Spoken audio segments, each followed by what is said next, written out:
Hello guys, welcome to i-tutor Academy. In today's session, we will start with Unit 10, that is sampling distribution. So let's see the objectives of this unit. When you have successfully completed this unit, you should be able to understand the meaning of sampling distribution of a sample statistic, obtain the sampling distribution of the mean, get an understanding of the sampling distribution of variance, construct the sampling distribution of the proportion, know the central limit theorem, and appreciate why it is used so extensively in practice, develop confidence intervals for the population mean and the population proportion, determine the sample size required while estimating the population mean or the population proportion. And structure of this unit are: there is an introduction part, sampling distribution of the mean, central limit theorem, sampling distribution of the variance, the student's distribution, sampling distribution of the proportion, interval estimation, the sample size, summary, self-assessment exercise are there. So let's begin with the introduction part. Having discussed the various methods available for picking up a sample from a population, we found we would naturally be interested in drawing inference about the population based on our observations made on the sample members. This could mean estimating the value of a population parameter, testing a statistical hypothesis about the population, comparing two or more population, performing correlations and regression analysis on more than one variable measured on the sample members, and many other inferences. We shall discuss some of these problems in this and the subsequent unit. What is a sampling distribution?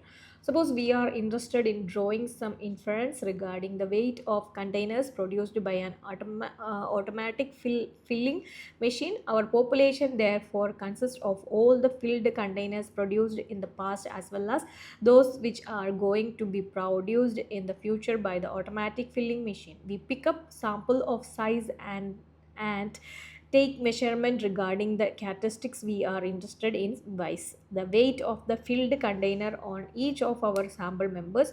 We thus end up with the sample value x1, x2, xn as described in the previous unit. Any quantity which can be determined as function of the sample values x1, x2, xn is called a sample statistic. Referring to our earlier discussion on the concept of a random variable, it is not difficult to see that any sample statistic is a random variable and therefore has a probability distribution or a probability density function. It is also known as the sampling distribution of the statistic. In practice, we refer to the sampling distribution of only the commonly used sampling statistic like the sample mean, sample variance, sample proportion, sample median, etc., which have a role in making inference about the population. Why study sampling distribution? Sample statistic form the basis of all inferences drawn about population. If we know the probability distribution of the sample statistic, then we can calculate the probability that the sample statistic assumes a particular value if it is discrete random variable or has a value in a given interval. This ability to calculate the probability that the sample statistic lies in a particular interval is the most important factor in all statistical inference. We will demonstrate this by an example.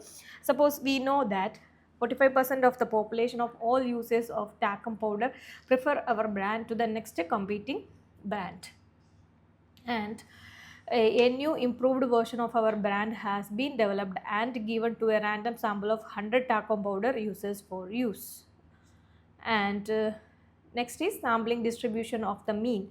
We shall first discuss the sampling distribution of the mean. We start by discussing the concept of the sample mean and then study its expected value and variance in the general case. We shall end this section by describing the sampling distribution of the mean in the special case when the population distribution is normal. The sample mean. Suppose we have a simple random sample of size n picked up from a population. We take measurement on each sample member in the characteristics of our interest and denote the observation as x1, x2 and xn respectively. The sample mean for this simple represented by x is defined as like this. So this is the equation for that. And sampling from the infinite population, we shall study the distribution of z in the two cases. One when the population is finite and we are sampling without a replacement, and the other when the population is infinitely large on or when the sampling is done with the replacement, we start with the latter. Okay, so here is the equation on based on that. You just go through it in your IGNOUMBAJOURNEYMMPC005 unit 10. Okay, and sampling with the replacement. The above result have been obtained under the assumption that the random variable x1, x2, xn are independent. This assumption is valid when the population is infinitely large. It is also valid when the sampling is done with the replacement, so that the population is back to the same from before next sample memory is picked up. And the sampling without a replacement from finite population.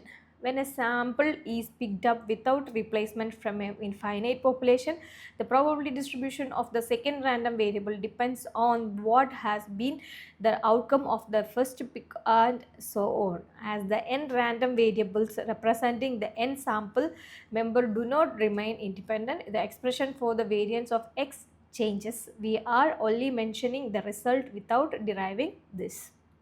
Okay, so this is the equation for that. And sampling from normal population, we have seen earlier that the normal distribution occurs very frequently among many natural phenomena. For example, heights or weights of individual, the weight of filled cans from an automatic machine, the hardness obtained by the herd treatment, etc. are distributed normally. We also know that the sum of two independent random variables will follow a normal distribution if each of the two random variables belongs to a normal population. And suppose the diameter of a component produced on a semi-automatic machine is known to be distributed normally with a mean of 10 mm and a standard deviation of 0.1 mm. And here is the equation, and this is the one picture is the distribution of x. The shaded area represent the probability that the random turnable x between 9.95 and 10.05. Next is central limit theorem. In this section, we shall discuss one of the most important result of applied statistics, which is also known by the name of the central limit theorem. If x1, x2, xn are n random variable which are independent and having the same distribution with the mean and standard deviation is there. So you just go through the equation, and in practice if the sample size is sufficiently large, we need not know the population distribution, because the central limit theorem assures us that the distribution of x can be approximately by a normal distribution. A sample size larger than 30 is generally considered to be large enough for this purpose. And here is activity A, B, C are here. So you just go through the activity, try to do it. And sampling distribution of the variance. We shall now discuss the sampling distribution of the variance. We shall first introduce the concept of sample variance and then present the chi-square distribution, which help us in working out probability for the sample variance. Hope you remember chi-square, we already discussed. And the sample variance, by now it is implicitly clear that we use the sample mean to estimate the population mean when that parameter is unknown. Similarly, we use a sample statistic called the sample variance to estimate the population variance. The sample variance is usually denoted by S square, and it again captures some kind of an average of the square of deviation of the sample value from the sample mean. So let us put it in a equation form. So here is the equation and a chi-square distribution. Okay, if the random variable x has the standard normal distribution, what would be the distribution of x square? Intuitively speaking, it would be quite different from the normal distribution, because now x square being a square term can assume only non-negative value. The probability density of x square will be the highest near 0, because most of the x value are close to 0 in a standard normal distribution. This distribution is called the chi-square distribution with 1 degree of freedom and is shown in figure 2 below. Chi-square distribution with a different degree of freedom. So this is the chart for that. Okay, you just refer it. This is also an equation based here. So you just go through your MMPC005 unit 10 material. Expected value and variance of S square. In practice of therefore, we work with the distribution of n minus 1 S square divided by sigma square, and not with the distribution of S square directly. Okay, this is all derived from the equation. So you just go through the material, it will be more clear, and based on the equation you just practice it. And for more MBA videos, you just do like, share and subscribe our channel.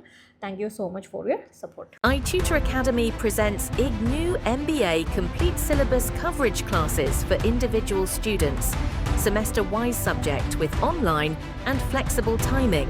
For more details, contact on +916 238 21785.